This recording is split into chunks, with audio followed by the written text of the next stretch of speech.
Uyabona kule issue yama illegal foreigners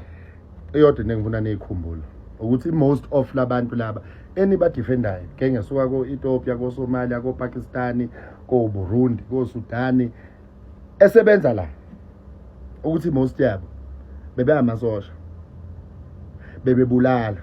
abanye babo bama child soldier ba recruit abeno 9 amazwe abe anezimpi since bazalwa every day every hour kusho isibhamu ibona ke labantu eniphila nabo ema communities enu eniba defendayo vele phela babuka abanenhliziyo ezinhle ngoba abasekho kula country fanele ba adapt ku country entsha abahlala kuyona kodwa inhliziyo azisekho ababulali niphila nabo niba defend nenze nabo inengane that's go wrong impilo yenu kodwa mase niba defender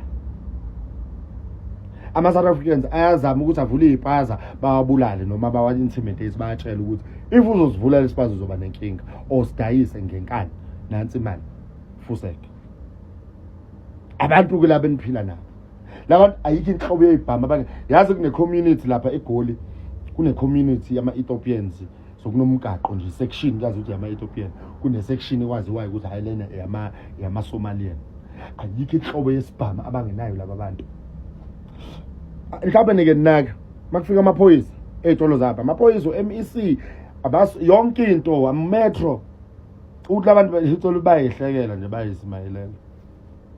abanye bakunqabe nje ukuvula izitolo because bayazi ukuthi impi bengayimela uma ilethwa kubona. Those are the type of people anybody defender. Zolo lokhu kade kuvele ivideo yesitolo seSomalian limixa amafutha engulube ukudla kwezinja ukudla kwamakati nenyama encane bayiklina ngovinika mayisibolile beyifaka lebenza lamavorusi ena pink benza lamavorusi ena pink niqhubeke nitsenge kubona kwafi ingane ezu23 ngo2024 2025 kwafi ingane ezu20 bani zibulawa izinto eziyithenga kulezi izitolo kodwa still naphuma nabadefender nina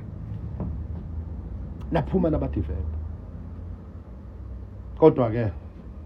impilo zenu makufanele nife ifani ngoba kusasa ngoba ningaze nincwabe izingane